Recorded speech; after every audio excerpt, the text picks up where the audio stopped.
All righty. I hope everyone can hear me this time. And thanks everyone in the chat. Welcome back to another very special episode of Dr. J Radio Live. Of course, I'm your host, Dr. J, broadcasting from the demonic city of Los Angeles. That is right.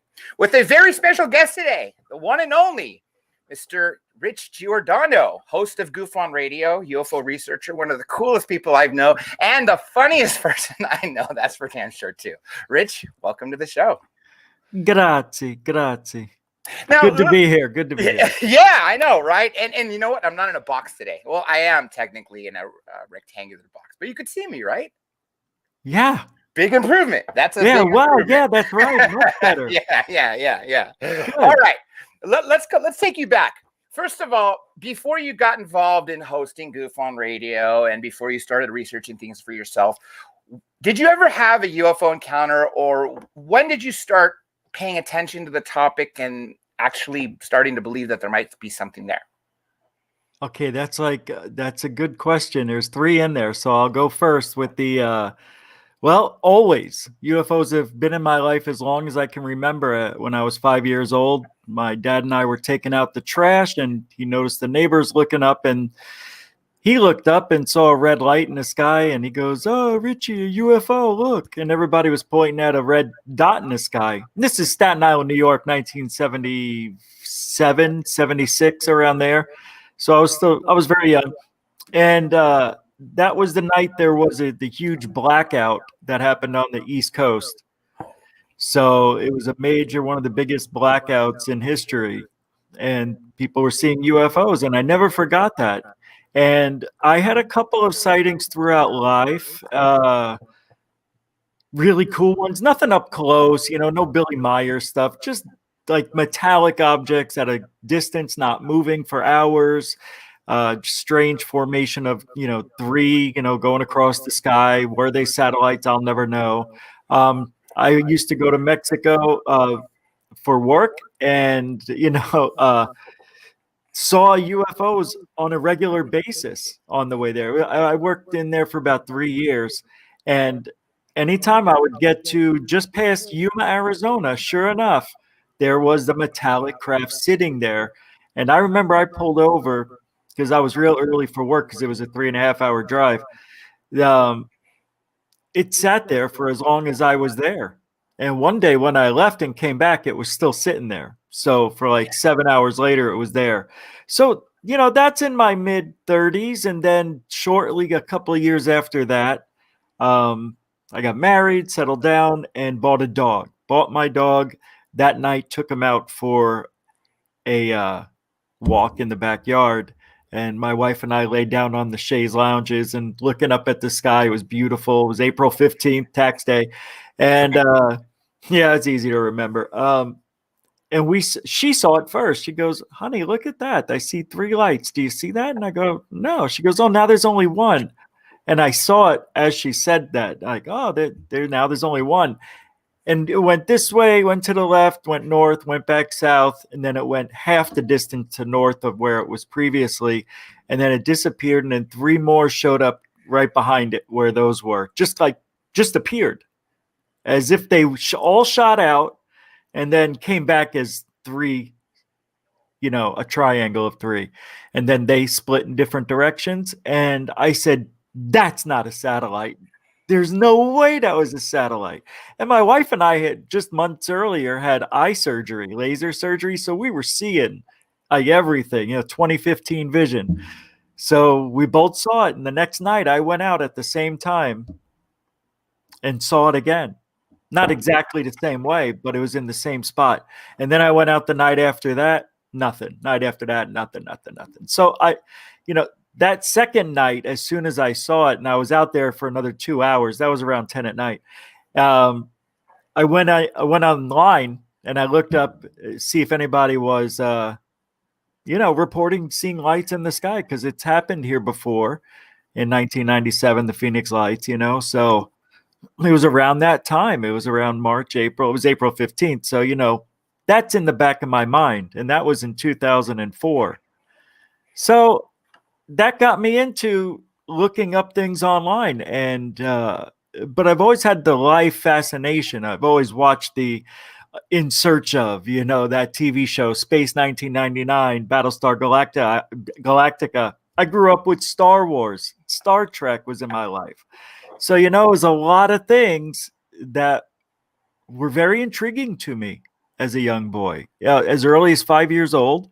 I remember being 11 or 12 years old, looking through the books in the library under UFOs and seeing all those Billy Meyer photos and thought, wow, Palladians. I don't even know if I'm saying that right, but I was. It was pretty amazing growing up in that time. We didn't have the internet, so it was a real treat to go to the library and look up UFOs and news reports from around the country. And that's always been with me. I've had strange dreams of aliens visiting me and my family when I was 13 and 14, just those 2 years. That was very real. Dreams can be real, but I've got down to the detail of every single thing in that dream. And those dreams actually was like a continuation. So it's really weird. Yeah. So it's always been with me. Okay. What you just said is really important because the question that I've had for the last, 7 minutes, probably since you told me what happened in 76 in Staten Island, you've had 3 minutes ago. You've had an unusual amount of sightings. I always am on the lookout. I wish I was that lucky. I saw something when I was four going on 5, something when I was 10 going on 11, and then things didn't happen. I mean, those are probably the 2 most bona fide, unless you recount Robert Bingham. So when you said at age 13, right, is when you had those detailed memories, dreams for 2 years. Yeah. Okay. The reason why, the question I've been building up to ask you is, are you an abductee? Because that's what it sounds like from the get-go. And the follow-up question to that, which you can merge at the same time, is if you ever explored it, did you go through hypnotic regression?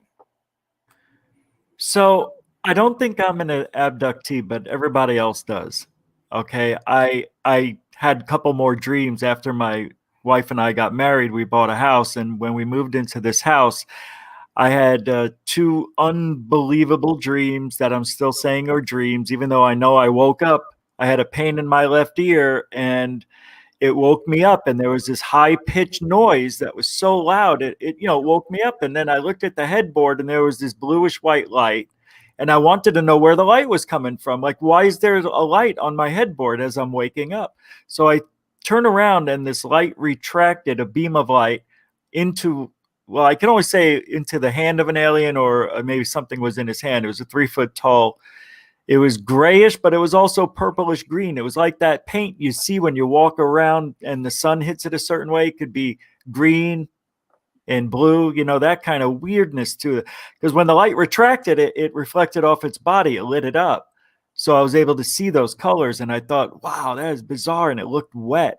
And I turned around at that time to see if my wife was awake. I'm like, she has to be awake and seeing this. So I turned around. Her and the dog were still asleep. And so I turned around, the alien was gone. You disappeared on me. Yeah, so I thought they got him. For the same reason last time when it wouldn't show, it just stopped. So that's why I had to turn it back on. Okay, so don't worry if it happens again. Okay, right. Now, one thing what I've been doing for research since I really, I'm not precedented or someone who has actually gone to an actual, close encounter of the second kind and tested the ground or anything. What I do is, like, for instance, if A tells me that they saw a black triangular craft at night and they were taken by gray aliens and reptilians. Okay. B tells me that they were taken during the day with the silver dome-shaped craft and they were gray aliens. C tells me that they were also taken by a triangular craft and it was also at night, but they only had gray aliens. Well, what's the commonality between all 3 of those cases? Well, you can't say if it's day or night, but the gray seem to be popping up in at least 2 of those cases, or 3 of those cases, right? Yeah. That's what I go to. Now, let me ask you this. Have you ever looked at any footage that's posted anywhere on YouTube or photographs of any of the ETs and gone and back and said, that looks like what I've seen in person? Well, okay, it's weird how you say that, because the only reason I say that it's weird because I've always had the idea that's what they looked like growing up. So anytime I see something, I've always, related to what I've seen in pictures and TV and all that. What I saw was that. Yeah, if you're asking that, I saw that. I saw a gray alien, but it didn't look all gray. It didn't look as symmetrical as you think. It looked, it looked like it was alive. It didn't look like a drawing of it. That's the best way I could say. It didn't look ceramic. As Whitley Strieber, he shows what he's seen, and those look like ceramic or suits or something. No, this was a being, and it looked like it was in its form, and I saw its face. They're like wrinkles, not wrinkles, but you could just see indents, kind of looking like you're looking at, I don't know, man. I can't think of it. It's weird. I just can't explain it. Like if it was like a dinosaur type of skin, I guess. No, not, damn it. I can't think of the words. But it was weird. It kind of had like waves in it. That's what it looked like. Kind of had waves in its skin. Yeah, I never had the words for it until now. Okay. I guess if I was in your position, I guess that would be the same thing for me too, because I would remember the dream or the memory I had, and everything I would look at be like, that doesn't look like what I saw. Therefore, what I saw is real, and that's not. But again, since I've never been in that position, it's kind of hard for me to say. It's a dream, but it's a dream though. So, but isn't that what everybody remembers it as? No. Well, no, you're right. There is conscious recall. There absolutely is conscious recall. You also asked me earlier if I ever wanted to had a regression therapy, and no. I only recently thought maybe I should, because everybody else who hears my story say you should get hypnotically regressed, and I'm like, it costs money. If you got somebody, I'll do it. If anybody could find anybody, of course I would. Yeah, and you know what? I wouldn't worry about that too far soon, but when the time is right, I know who to put you in touch with. Okay, now I'm going to jump to something more or bigger about a topic that I wanted to discuss with you, which is why people in this topic find, or other people who are looking upon people who have seen something, whether it be close encounter of the third or fourth kind, or seen something in the sky, close encounter of the first kind. Why other people take it so hard to actually believe that it is what they say it is, an extraterrestrial in a starship. So let me take, okay, you could, throw your 2 cents on that, but I could also take you to the DoD footage. And we had this talk about this, and you gave me some ideas that you weren't entirely convinced of one of the videos, right? I know some. Okay, so let me ask you this. Why is it so hard for you to believe that the pilots saw what they claimed to see? And that's not what I said. I said I have a problem with the videos, yet I believe the pilots. That's a big difference. Yeah, because I believe what they say. They say they saw.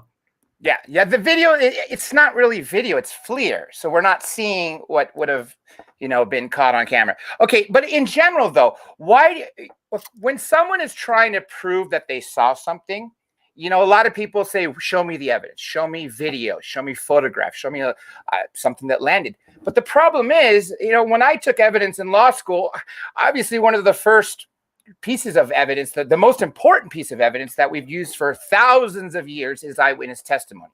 The problem with eyewitness testimony is then you have to test the character of the witness and to see if that person is fallible. Now, obviously, if there's more than one witness, that obviously plays a major role in deciding that, hey, wait a minute, two strangers who saw something that weren't in the same vicinity, then chances are what they saw is real. But there have been people who have been put to death as recently as probably, I know for a fact this year, that were convicted. It takes 20 years in this country to be put to death. That, jury immediately, 12 members of the jury and 2 alternates. Well, since the 2 alternates don't vote, 12 members of the jury unanimously said that they believe that one sole witness who was probably a victim and under strain, and there's so many reasons that that person could have screwed it up. But yet people are so sure that that was exactly what they saw and put that person to death. Apply the same to UFOs. Why is it so hard for people to actually believe what other people see? because it's so unbelievable that unless you have that experience, and I'm talking even way back in the 50s, even if you didn't have the experience, you're thinking those people are whack, right? You think they're crazy, they're drinkers or whatever. And that's always been the thing. And then the sad thing of it all, there's no evidence to back it up. The things they say always kind of relate to the time they live in. So when they draw certain UFOs, that in the 60s they were more bubbly, and then they started getting more sleeker as we got into the 90s. So people make all these things up, and it ruins it for everybody else. Because then you're going to get the ones that have real experiences fall through the cracks because they're crazy too. And I don't know why witness testimony is so praised in courtrooms. It's awful. It's awful for UFOs. It's the worst. I could tell you something interesting in law school that I don't think I've ever shared with people. When I was taking criminal procedure, there was a person, the classroom is like stadium style, each level is higher and higher. Teachers at the bottom. Someone walked into the room, ran up, grabbed the teacher's purse, and ran out. She called security and she interviewed everybody. It was a black person. It was a white person. It was a woman. It was a man. He wore a hat, red jacket, white jacket. And at the very end, she brings that person in and it says it was just a test. That was just to prove that 75 people are going to have 75 stories. That's crazy. Yeah. And again, that just showed how problematic eyewitness testimony is. And so, that I've been thinking about that comparison lately and wondering why it's so hard when it comes to UFOs.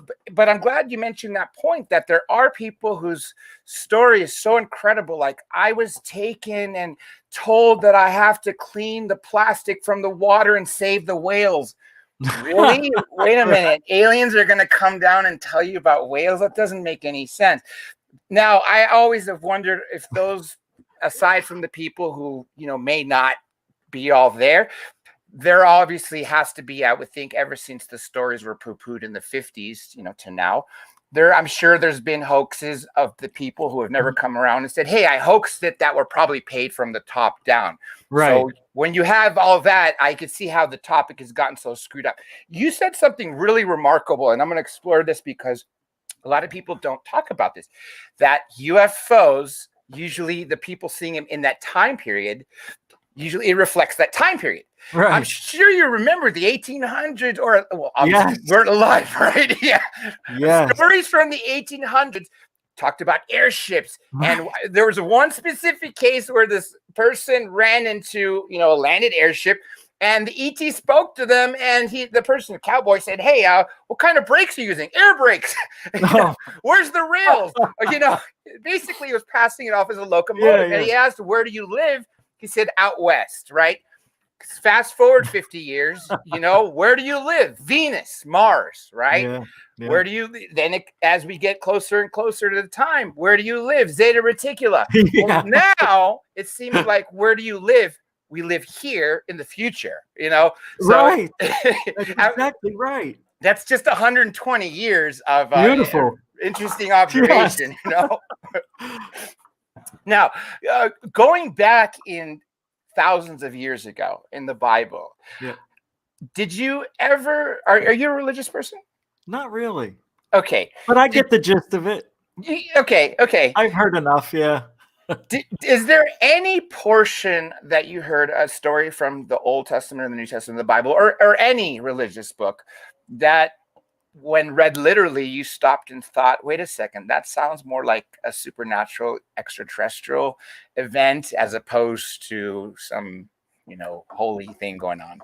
You know what you're doing? You're asking me a question you know the answer to. No, I want to hear what I know you know the answer. It's Ezekiel's wheel.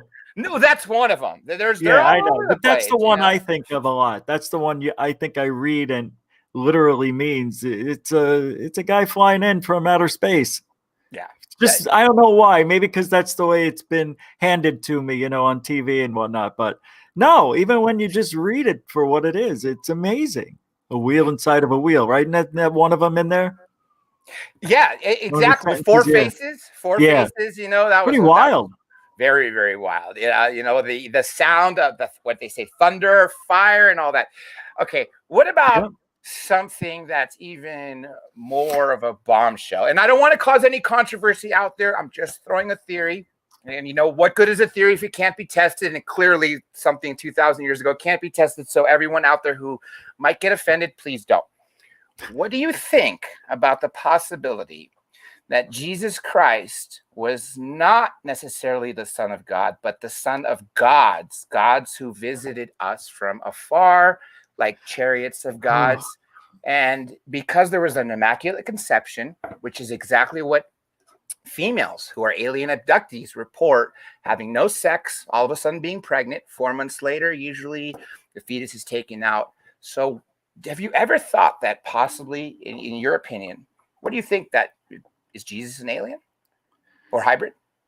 Well, there's so many different versions of Jesus. It just scares me just to think about which one do I choose, So, be careful what I'm going to say here. No, I've done a show where I was questioning, is Jesus an alien? Because if you think about it that way, all the holes are filled.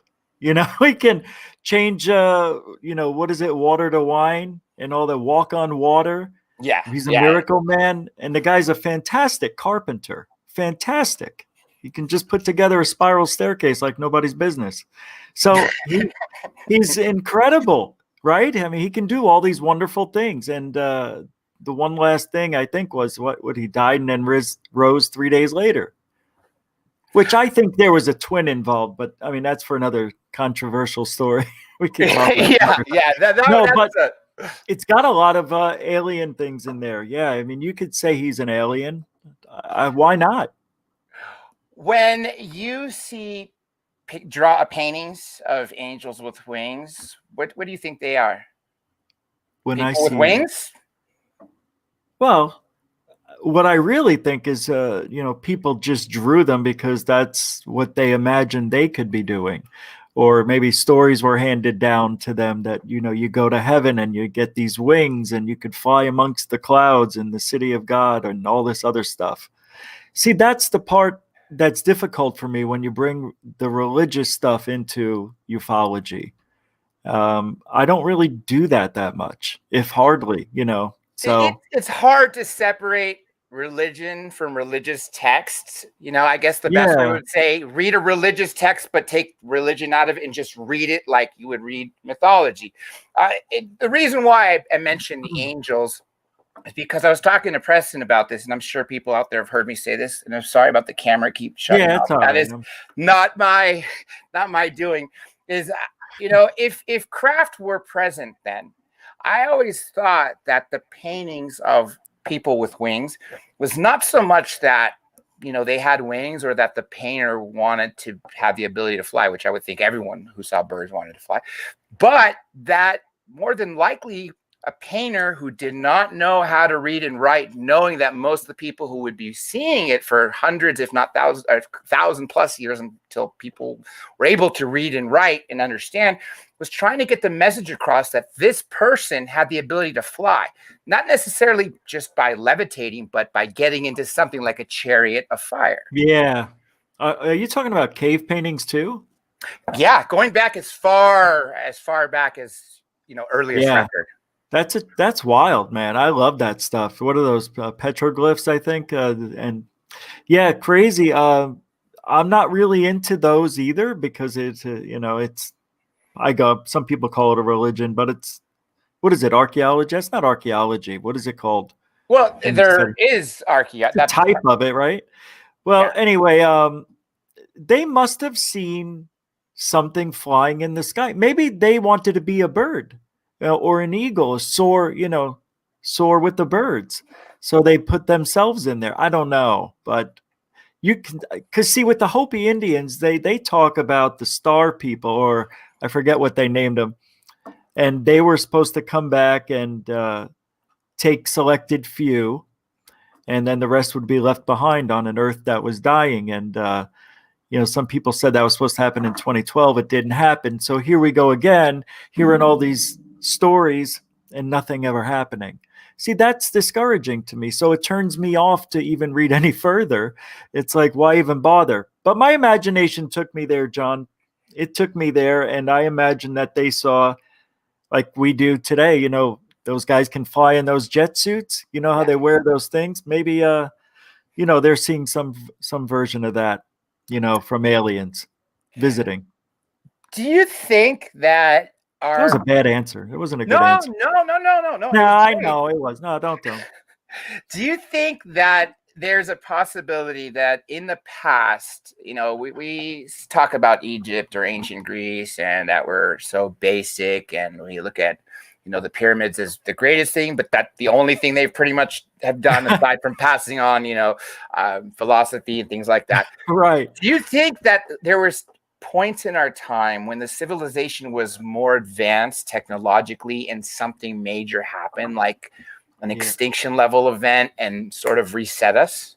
I love that question because we don't know that much about, a certain part in history. We can only go so far, but I would have to think Atlantis was one of those places that was lost somehow in some cataclysmic event, probably a meteor hitting the earth or hitting the ocean somewhere or both, and causing them to, be destroyed all at one time.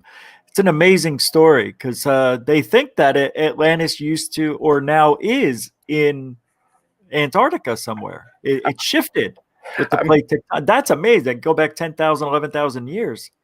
It's amazing. Yeah, it is. I'm glad you brought up Antarctica because that's exactly where a lot of research is showing that it's possibly located right now. And the greatest thing about Antarctica that it's probably not a good idea if we want all our ice to melt because we'd lose a lot of coastline, and here in California I'd be underwater.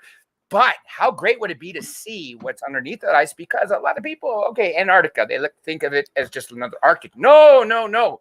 It's a continent. We got land down there. Right. And evidence has shown that, we got fossils of dinosaurs and other things there. So I wouldn't be surprised if we find the lost remnants of human civilization out there. So, but Admiral Richard Byrd went out there and said he saw, UFOs, in a lush area that had no snow or ice. So, I'm glad you brought up Admiral Byrd. So what is your opinion of Operation High Jump? Yeah, that's wild stuff. So that was the one where they had the war with the aliens, right? Yeah. But didn't they / Nazis is what I was just going to say, didn't they have the lines on the ships that looked like swastikas, whatever, and that just blows my mind if that story is even half real. Because John, we know the ice is melting, right? We've seen some things that shouldn't be there, pyramid tips and other things that don't look like same thing we see on Mars, like Cydonia. We see it in Antarctica almost. Pyramids shaped the same way in the same formation as on Mars, as in Egypt. So makes you wonder if Atlantis is under there. That we're looking right at it, buried right under our noses. Yeah, literally. And I wouldn't be surprised if some expeditionary group, I don't know, funded by who knows who, may have gone there and found something that decided, wait a minute, we shouldn't make this public. And I'm sure you heard of the no-fly zones over Antarctica. Sure. And a lot of that apparently popped up after a hole was found going down. So again, it's mind-blowing, but I would love to go down there. I'm sorry. Go ahead. I was going to say, I don't have any link down there other than 11 skydiver friends that passed away in one jump because they misjudged the altitude. But that's pretty close to McMurdo. And, if you're flying in Antarctica as a civilian to skydive, you're not going to be able to explore and look for aliens or, holes down there, or take a plane and say, I'm going to go, veer off into the no-fly zone and something like that. It's not going to happen. Well, there was a rescue mission, I think, where the guys, everybody, there was a storm coming and they altered their where they were going to avoid the storm, and they got close to the hole. They were trying to save time. So they were trying to beat the storm, and they were saving somebody who got injured. And they went by and saw into this hole, and they got in a lot of trouble for that. You're not referring to the Navy SEALs that Linda Moulton Howe has interviewed as Spartan 1 and Spartan 2. No. Have you had a chance to hear that? No, I really haven't. I didn't want to pay for it at the time. Why? Can we listen to it for free now? I'll get you a copy. Well, I'll set you up with my account so you can see it. Oh, good. I'm not gonna. I'll leave that line of questioning until next time because I want you to hear what they say. Because it's one thing when someone says something, but it's another thing when that person says something. They're military, and you can tell they're composed, and they speak military lingo as opposed to somebody who's just trying to make it up. So you actually hear from Spartan 1 and 2? You do, but they're blacked out. You don't hear their actual names, but they definitely, if they're not Navy SEALs, they definitely were in some branch of the military. Wow. All right. I can't wait. Yeah. It's definitely something interesting. You mentioned the pyramids, which is really interesting because we have pyramids here that align with star systems that, based on what we say was available back then, there was no possible way to see things, including, the whole solar system. And we now know, depending on who you speak to, not including a Forbes astronomer who said there's no pyramids on the moon or Mars, which I beg to differ, that something looks like pyramids apparently align the same way as they do on Earth. What do you think about that? It's maybe like a footprint, hey, we were here, and maybe it's a way maybe it's a puzzle. Maybe we're supposed to figure something out. Like they're leaving us signs to find out who they are and where they are. But you have to remember all of these constellations and things are from the Earth's point of view too, right? So it would have to be from Earth where the civilization is. So that may be that if we venture out and we go to different moons and planets in our solar system, maybe it's possible we find out where they're hiding, maybe right here in the solar system. Yeah, I think that would probably be a bigger scare for me and a lot of people than if it was, say, 40 light years away, to literally know that they're hiding out here. Yeah. Which actually brings up what General Ashed said, that we have a base underground in Mars that we are working with the ETs. What's your opinion on that? Why do they have to get so grandiose, But and working with our president, by the way, right? Yeah. I don't like it. I think that because I like it and I don't like it. Man, you see, this is why I can't think right now. It's just one of those things that I wish never happened. Because now that it's out there, you got to wonder, all right, the guy's 87 years old. He really doesn't have anything to lose anymore, really, other than his reputation for an old man. People let it slide. But if it's true, it's amazing. It's one of the things that would fill in all the holes that we've been hearing about for all these years. And maybe certain people aren't as crazy as I said they were. First, let me give a shout out to Pyramid 7. Pyramid, Thank you for your super sticker that everyone can see. Nice. You did mention 87 years old, which, of course, we have to wonder, is someone senile at that age? Are they so susceptible that someone can feed them a line of crap and that's what they're going to toe the line? But according to the person who interviewed him, said that he sounded totally, there. Of course, I'd like to make my own opinion, and I'm sure you would prefer to make your own assessment by hearing from General Ashed as opposed to hearing from a secondary source. But one thing that was really interesting for what he said was that the ETs are the ones that don't want to be seen. But prevailing sentiment tells us that no, it's the humans that are hiding it because the ETs have been pushing for disclosure. They keep giving us shows by not cloaking themselves and taking people. But if what he said is true and they want to stay hidden, I guess it would make sense that if they're abducting people, then that's why they're erasing their memories. So, that's one of the big clues for that. But it doesn't take away to 75 years or longer that that people who've been in contact said that the ETs want to disclose. So what do you think about that part? Do you think that the visitors want us to be known, to know? Or do you think that there's still some sort of stealth involved in there that they want to wait decades until we're ready?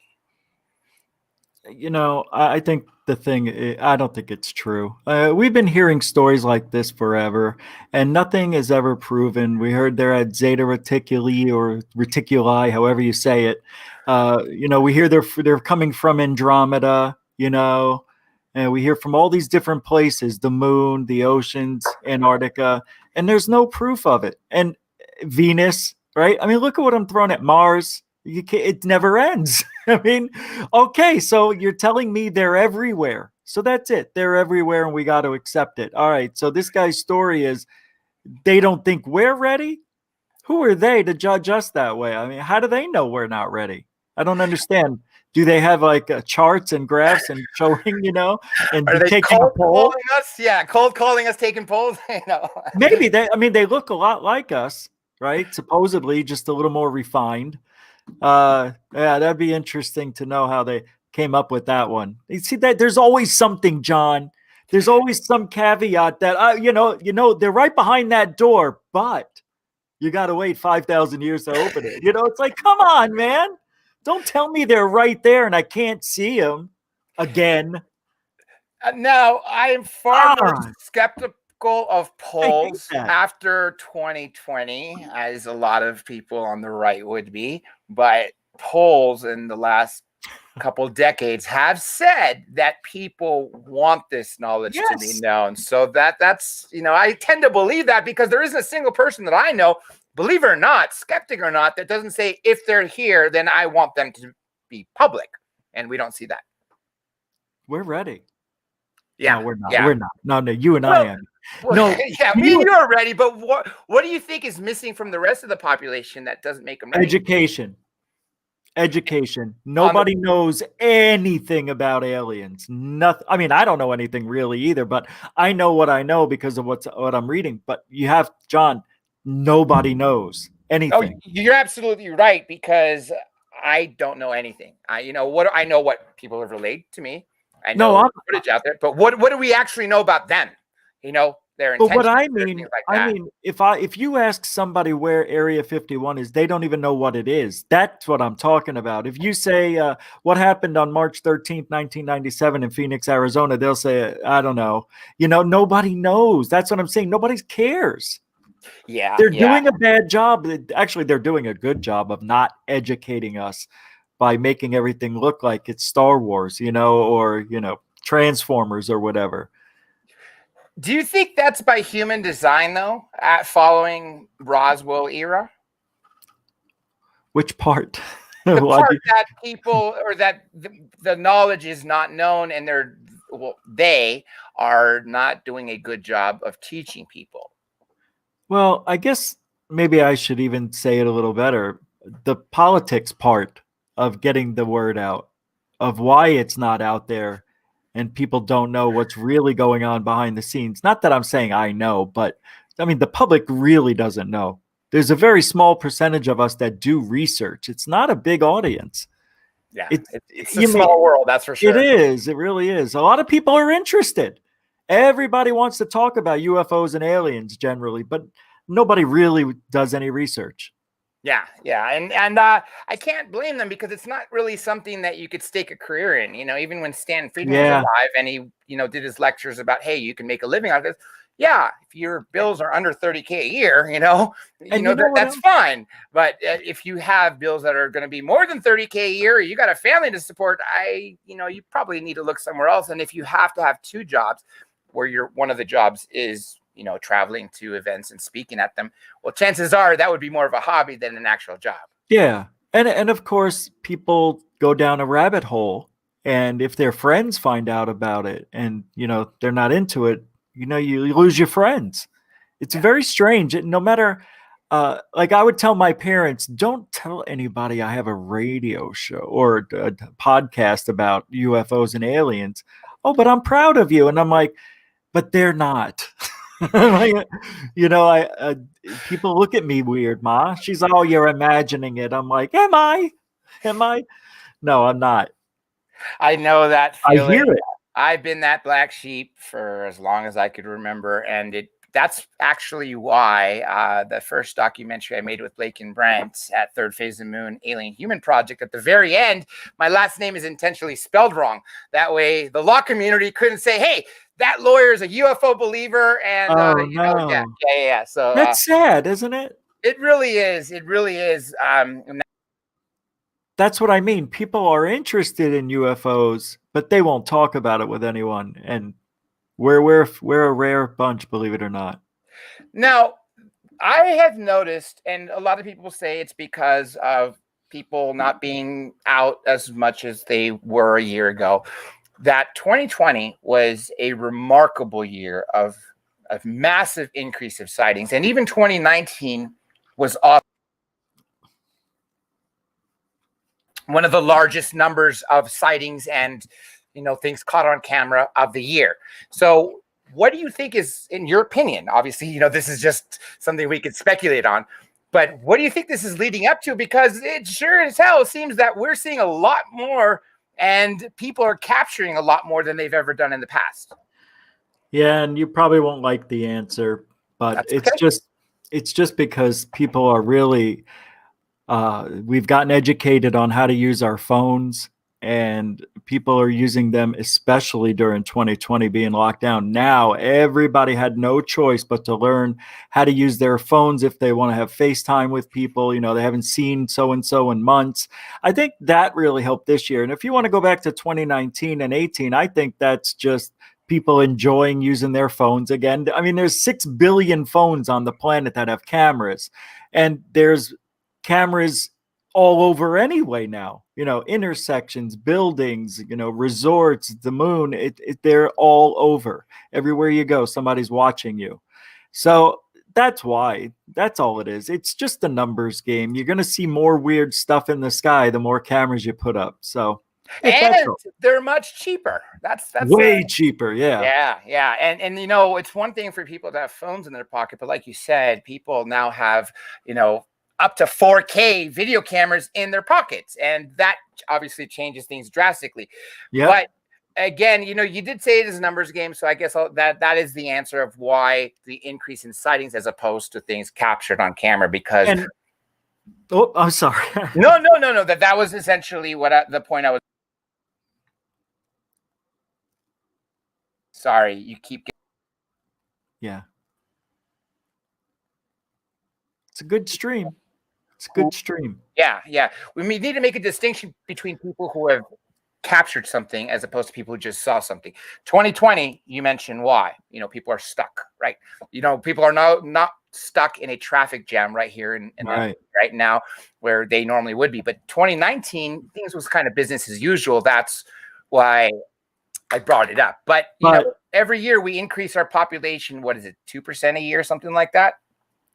Yeah, but don't forget, all those satellites being launched by Starlink over the last couple of years, it's in what now, the hundreds? And you put more satellites in orbit, you're going to see more things. We've seen those videos. People saying, I don't know what it is. It looks like a line of spaceships, and it's just Starlink. Now that our sky is going to be filled with hundreds of thousands of those, I heard, or thousands, tens of thousands. I don't know. What is it, 40,000 of them?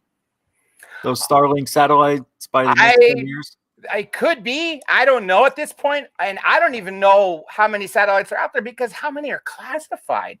Right. We have so many satellites. Yeah. That's pretty scary. What are the classified ones doing? Facebook has a ton up there. What do they need it for? Right. If they need a beam to other countries, well, wouldn't the internet company sort of take care of that? And now Google has this balloon system that is bringing Wi-Fi to people in their neighborhoods. I'm going to talk about it later on my show. Yeah, I couldn't believe it. Guy videotaped him. Elon Musk is planning on bringing internet to the entire globe. You could be in the Amazon forest and you'll have that's Starlink. Yeah, that's Starlink. So that's the funniest thing. And one other thing, and this is huge in the last couple of years, are drones. The prices have come down and they get smaller and they're more powerful. You can put a light on that thing and have it zipping around and freaking people out. Yeah. There's so many things that are going against us, John. in And ufology. the drone shows, I think if I saw that for the first time and didn't know what it was, Right. I'd be like, holy shit, what's going on? But you're Yeah, absolutely right. The technology, and this is consumer technology. Yeah. People seem to forget. Oh, hold on a minute. What about the, technology that is not seen by us yet? Former Navy SEAL broke it down for me, basically saying that whatever we have, they've had for 10 years. They're 10 years advanced. Big time. When we first had smartphones, they've been using them a decade before. Then it trickles down to the rest of the military, and then it ultimately ends up in our hands. But we get the junk, essentially the trash. I want to know it's in the gold, I guess, at this point. What do you think is gonna take? Well, okay, before I say that, do you think any president will ever, go on TV and say, hey, we've been lying to you for a long time. People passed away keeping the secret.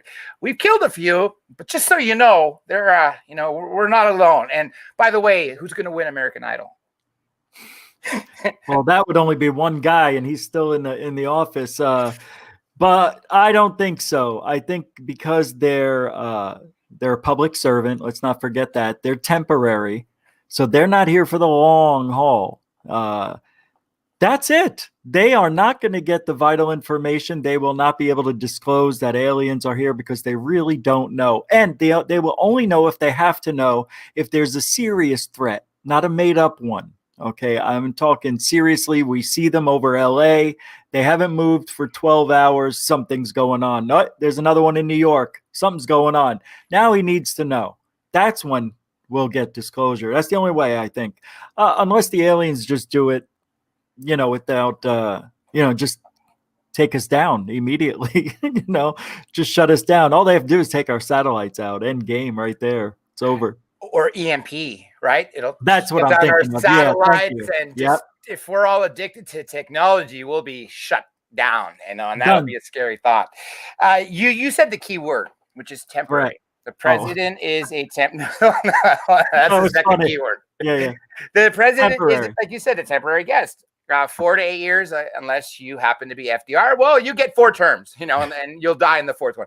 Point being, though, is if I was the person that was reading the briefings, I wouldn't, tell Barack Obama or anybody else like, hey, this is for you. No, like you said, it would be a need to know.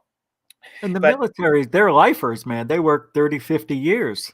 So then, and even in the intelligence, they also, usually a lot of them are in the military prior to, and after doing 20 years, that's what their next step is. Yeah. And those are the people that I would entrust the information if that was up to me.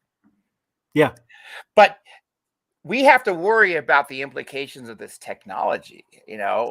What do you think, if China was the first one to crack the ability to travel faster than speed of light, or more importantly, not travel in a straight line faster than the speed of light, but jump from dimension to dimension by way of a wormhole? And the implications of that are far more than just travel, as you know. Forget China. What about some scientist like a Bob Lazar gets his hands on it and wants to use it as a weapon here in our own town, in our own country? No. That technology can't go anywhere. It's got to stay hidden for that reason alone. People will turn it into a weapon somehow, some way, and sell it, use it, take over the world. Who knows? If you have that type of technology, I don't know what it means, okay, other than traveling fast. But if you can manipulate time and space, that's a whole new ball game. Yeah. And then that's why I said it's not just travel, because then you have to worry about cloaking or force fields, or time travel, time dilations. It may not be time travel of years or decades, but even a few seconds is enough to cause havoc. Now, I'm wondering if that is, assuming that it's the ETs that want to keep this hidden, that if that is the reason why. Is that what you say you agree to? No, that's a great thought. I don't think I've thought of that. Maybe the ETs don't want us to have it, so they're telling us, you get close, we're just going to have to take you out. Maybe it's the ETs that are actually doing it and not the government. Oh, you just blew my mind. Yeah. I mean, if you think about it, because Oh my God. as good intention as the majority of us, we still are screw ups. I mean, Right. we bungle a lot of stuff. How can we not bungle the discovery that can be more than a global killer, but possibly a solar system killer, or even bigger than that? You just hit it. They may know what this stuff can do. But that would be even dangerous for them to have, I would think. So Thank you, because not only who decides right. who gets to have it and who is advanced enough to have it, and that's a huge thing too. And at the same time, assuming someone said, or above them said, oh, okay, you guys are advanced enough, you can have this technology. Well, then why the hell are they showing it to us? I don't, maybe in drips, and yeah, I don't know. Maybe it's an accident. Maybe they're not showing it to us on purpose. But why even get that close to show us? Yeah, and make us curious. Well, you say why? Would you give a baby a knife or a razor blade? Right. I think it's the same thing. You got to take baby steps. And learn on the way. If I was the one visiting another planet or another dimension, whatever it is. Now remember, you're thinking like a human, though. That's true. I cannot think like an extraterrestrial. But if I was visiting us, I would stay cloaked the whole time. I would never, ever, ever let them see me, whether I know they're seeing me or don't know that they're possibly catching a glimpse of me landed in Socorro, New Mexico, or whatever, Lonnie Zamora. Whether they wanted them to see that or whether they scurried back into that little egg-shaped craft and just got the hell out of there because, he caught a glimpse of us when he shouldn't have. Why be so reckless? I've always contemplated that. Like, I can't see why. And then that brings up the whole question of, if they're reckless in that sense, is that why accidents happen? Is that why UFO crashes have happened? Oh, you're reading my mind. I was going to say they can go all these distances. They get to Earth and they can't control their ship. I'm not sure if I'm buying that, but something, you know what it is? I think it's possibly us. If there is a way to manipulate time and space, maybe it's us. Just, maybe in a few years from now, who knows? We don't know, but maybe we found a way to time travel and they came back in time and something went wrong because as humans we're fallible. So they got out of the ship and they're like, oh yeah, the Earth here in the 60s was pretty good. We can get out here, and fix the ship. I don't know, man. Why be reckless? Because maybe it's humans. That's true. And humans are reckless. They take chances when they have to. Yeah, and that's a fact. We see car accidents and other things happen every single day. And you know what? Sometimes it's not necessarily a person being reckless. Technology fails all the time. Yeah, right. Yeah, and that's another thing. Yeah, aren't the aliens worried that if they're in time travel mode, what happens if something goes wrong? I guess the risk is worth the reward, or the reward is worth the risk. Now, after all these crashes, and as you've read in UFOs over Arizona and everywhere around the globe, the ones that are legit, there's more than one crash. Even one is too many. Right. Why didn't they come back and pick it up? In your opinion, obviously. Because they can't be seen. Because people are gonna get to the area in a minute or two. People are gonna see what crashed, and they don't want to be seen. That craft wasn't supposed to be seen, so they know the risk. Maybe they know. Oh, you know what it is, John? That's because there's no living being in there. There's no reason to go back for it. But maybe, the technology. What about the technology? They can't figure it out.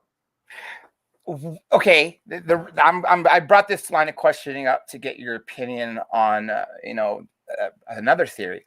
Do you think that they're purposely not coming back, essentially to leave this here and say, hey, we're leaving this here, you guys figure it out, jumpstart before you screw yourselves up and before it's too late?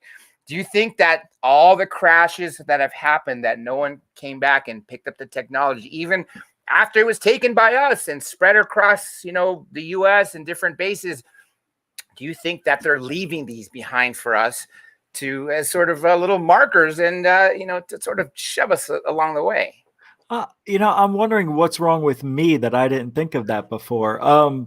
I don't know, man. That's a good question. I don't. You would have to say yes, that's very possible.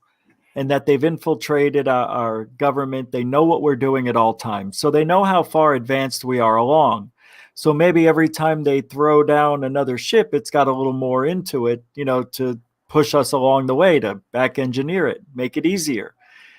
Or they just keep supplying the same stuff, the same technology until we can actually use their technology to back engineer maybe one of those ships. Maybe they send 10 ships over, crash them just to make one ship work with the same parts that are left over. But if you go ahead. No. Keep finishing that. I was going to say, if you go by what Bob Lazar was saying, it's all molded from one thing, then there are no wires, and it's got somehow this ability to create energy. I don't know. That's Now, all. things that are told to Bob Lazar that he didn't read in the briefing, which, as you see, Third Phase of Moon's chat here, he specifically said during the Joe Rogan podcast that he was told one of the craft was found in an archaeological dig. Right. Now, assuming that's correct information, and obviously we can just speculate, is it 20,000 years ago or millions of years ago? What do you think the implications are of that? Something so far ago. I mean, like Bob said at the time, what about the people who were with the brushes, the dinosaur bones? Where are they? Why aren't they talking? And what do you think was going through the military's mind when they realized that this was, coming to visit dinosaurs or the Cretaceous period, as opposed to something more modern visiting us? So you have to think about the archaeologists who possibly found it. What would they do? And why aren't they? Who are they? If the story's even real. Okay. So you have to imagine that the story's real. And the odds of that are 50-50 at this point. So you're going to have a bunch of archaeologists, right? And they're going to know the significance of what they found immediately. So either they thought of calling the military, or they tried to keep it silent and somebody broke their bond between friends and called the authorities. I don't know. Why would somebody do that and put all that pressure on them? They could have just unearthed it and maybe brought it somewhere and dropped it off for them, for the military to find. I don't know. But then you're putting technology out somewhere that shouldn't be. Then the implications mean that there's many more possibly buried. That'd be the first thing I would do, right? Yeah. If I had known, I'd be like, okay, that was 35 feet underground, buried with, fossils from this time period. Let's go keep looking, because I'd like to know how far back they go. Were they present before life? Life as far as complex life forms as opposed to single-celled organisms. Again, that's a mind trip just to thinking about that. But there's a lot of different, it depends on where they found it. Did they find it in Antarctica? Did they find it by the pyramids? It all depends, because then it creates all these different variables and situations that would bring the government in. I want to know how it got to that point that we never heard from those archaeologists, and where are the crafts being hidden? Don't you think they would have documented it and saved it somewhere so nobody could find it, or send it? See, that's what bothers me about all this stuff and all this cloak and dagger stuff. Yeah. And that's a huge problem. But it works. Of course it works, because, we're speculating as opposed to talking facts. I tried to dig up, UFO crash found in archaeological dig. I found something from Romania 20,000 years ago, something millions of years ago, not 65 or anything beyond that. I'm talking more in the recent eras. And that was Alaska. But again, who knows? Did it even make it to the paper? Or are those just simply tabloids that are spitting crap? I got a text from Third Phase of Moon. I want to read it to you. Maybe there were no crashes because, like Bob Lazar said, it was recovered from an archaeological dig. Do you think that in general, that there's a possibility that none of them were ever crashes, that they were just deposited or dropped from above, that's why they were damaged, because they were deposits? Or they just buried them so nobody would find them. Isn't that what third phase means by that? Like they buried them so nobody could find them? No, I think what they're reading, unless they'll correct me on this, was the fact that there weren't crashes at all, that it was more placed there. But why would they want to bury it? Again, because that goes to the whole prevailing sentiment that if they didn't want them found, then why the heck didn't they just not leave them there in the first place? Thank you. That's what makes sense. None of it makes sense. You don't leave it behind for somebody to dig up. That doesn't make any sense. It goes against everything. What, are you going to hide it underground? We're going to find it unless they think nobody would ever find it. And maybe at the time it was buried, they're thinking there ain't no way this is ever going to be found. Yeah. That could happen too, right? I mean, who knows how old it is? I don't, again, this is speculation, and that's the difficulty with this topic. I hope to God that in our lifetime we actually get some answers, as opposed to more of speculation. Because, every year that I've been to an event, which I stopped going, UFO Congress and things like that. Yeah. Every year. And I have DVDs going back to the 90s and VHS to the 80s about these. Every year, disclosure. And it's like, wow, after a few years, that word has taken on new meaning. It's kind of like when I hear it, instead of like getting excited, I actually get a little angry because it's like, I don't want to hear it again. It's been so overused. Disclosure. If you say disclosure fast enough, it sounds like close this door. Yeah. Now, how much more time do you have? I don't want to screw this up for you. 5 minutes or so. Okay. Now, what would you, if you were the person in charge of this project, if you were MJ1, right? Do you believe in Majestic 12? Yeah. Yes, I do. I do.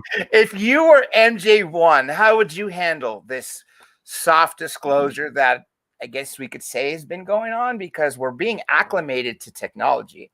I mean, when I was in school, and I'm sure when you were in elementary, what happened when you thought about kids in the future, what they'd be studying? Because an iPad is exactly what I envisioned in 1985. Although I envisioned things a little differently. I envisioned an iPad, a little screen, and that would be like a book. But if you were reading a comic book, for instance, the next page, you can sort of choose your mission like a video game. This is that's what I envisioned. So, we have this massive increase in technology, and it seems that we're getting closer and closer to things that they would use, right?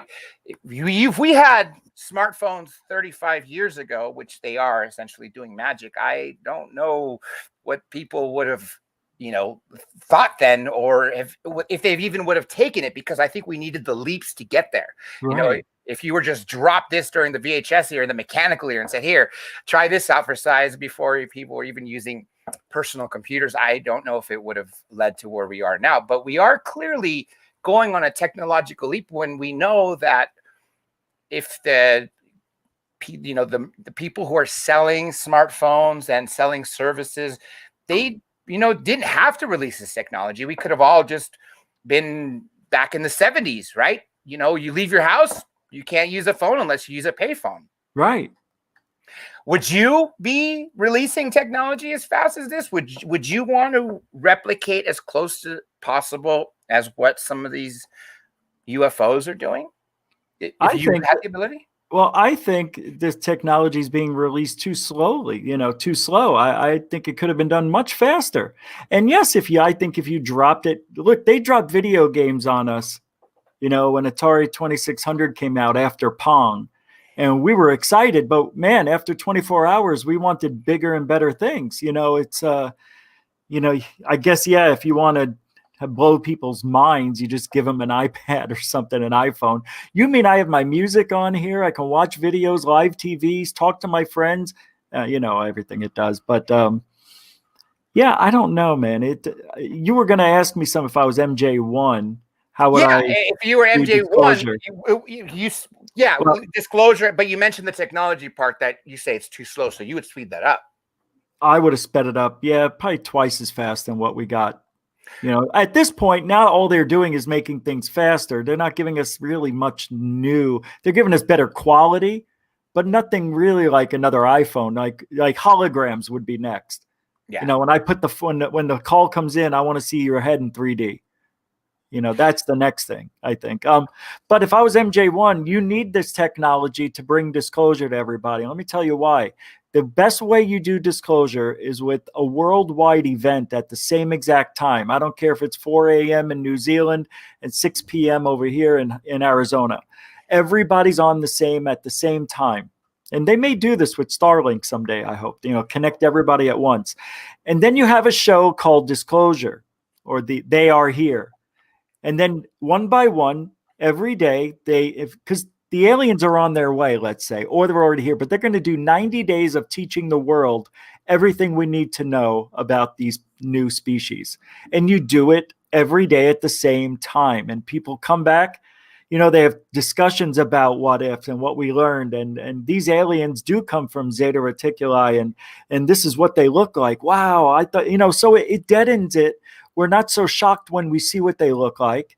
We learn about the things they can do and the things they need to do and learn from us. So it's a whole lovey-dovey world one unite type of disclosure at the same time. You don't just do it here in America and then everybody else follows America or follows what China does or Russia does when they have it. It should be done globally that way. And that's how you integrate it. That's a damn good answer, actually. I hope the friends at NSA or anything like that apply this or kick up the information, because that would be the way to do. The catch would be is MJ1 and MJ12 representing the global community, or are they just representing the United States of America?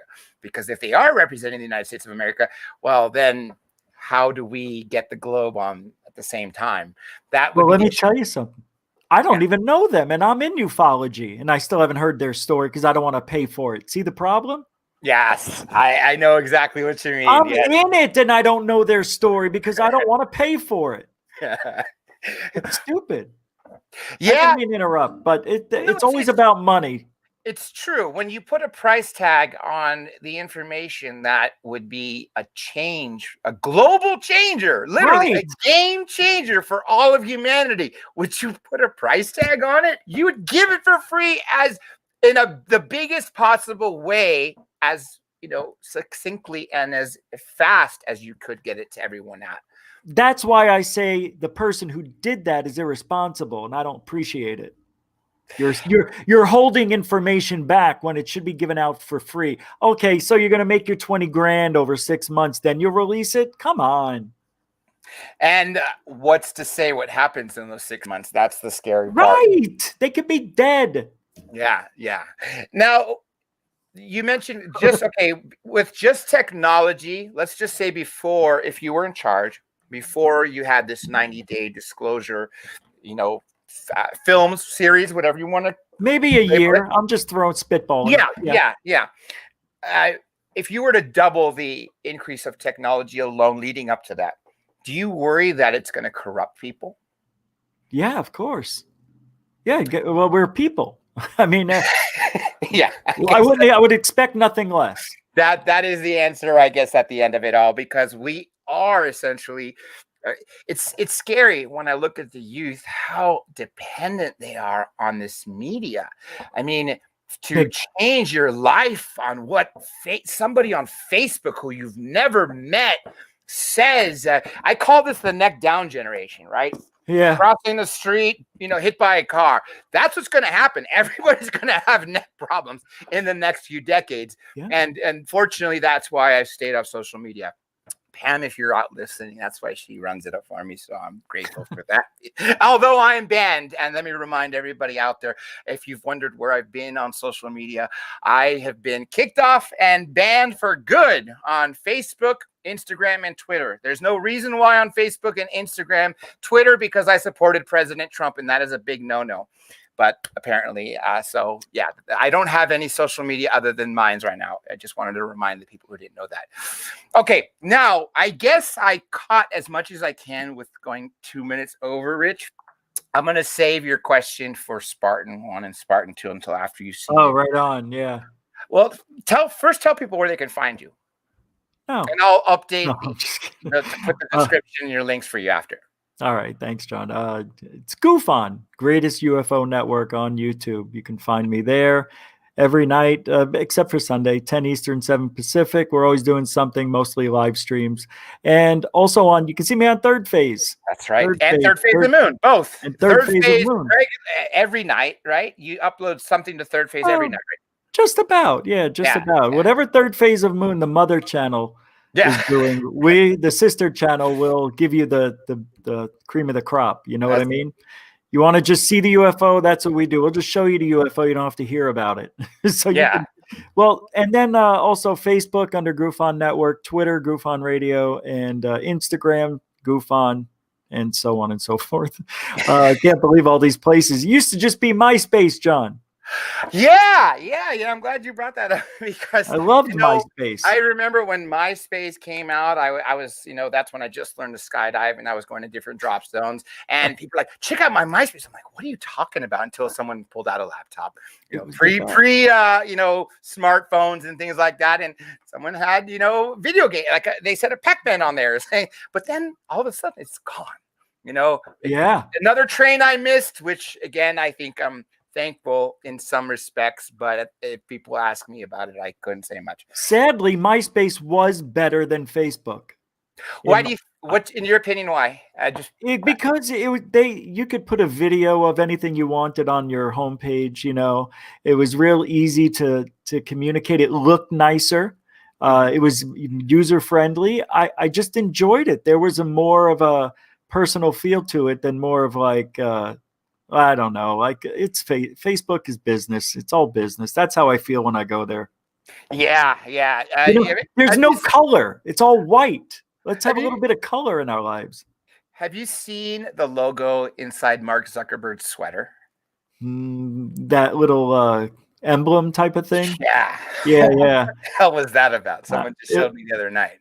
It looked like the David Blaine logo, like DB or something. I don't know. I don't know. It said some pretty interesting things in there that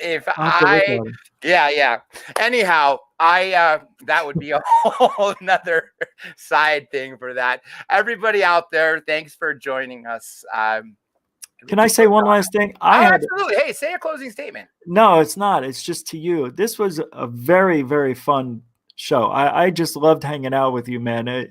I think you think a lot like I do, and I didn't realize how much I think a lot like you. And yeah, it's just fun being here, man. You made it interesting, I have to say. Thank you for the good questions too. Like I've never had those questions before, so some of them were really good. Thank you. It was a blast, and time flew by. I know. I'm sad. I don't want to go by. So, but hey, this is the first of many. That's a promise. Thank you. Well, everybody out there, I'm sorry we didn't get to your questions. I hope I didn't miss too many. I did try to pay attention, and if I saw something that I needed to share, I did. But I promise next time. Generally, the last 30 minutes, I generally reserve for questions, and even though I didn't get a chance to say so, just apply that next time. All right, folks? All right, with that being said, check out things on my new site, which I guess I'll say it so I don't have to write the link, drjradiolive.com. That is drjradiolive.com. And also check out my Minds, which is the only social media I have left at the moment, which is, again, Dr. J Radio Live, DRJ Radio Live. And if you want to get a hold of me, do not email me, please. I do not even check them anymore. I get so much spam. You have to tell me that there's some email waiting for me, and then I will check it. Generally, what I do is I'll give people a burner. I do have a smartphone burner, which is not nearby, and I don't even know the number for it. So I'll save that for next time. In the meantime, get a hold of Pam Brettenberg, and she will let me know that you are trying to get a hold of me. All right? With that being said, I don't want to tell you who the next person, as I normally don't like to tell you who the next person is on in case things happen and the person needs to be rescheduled. But the next show that I'm planning on is one that I hope no one misses, as no one missed today, because it is a topic that I wanted to cover and the person that I've really wanted to speak to, actually since Rich's show. He's the person who put that into my head, so I want to thank you for that. And I'll tell you, you're welcome. Yeah, and I'll tell you that after, as soon as I click end. So everybody, we are ending it now. All right, end.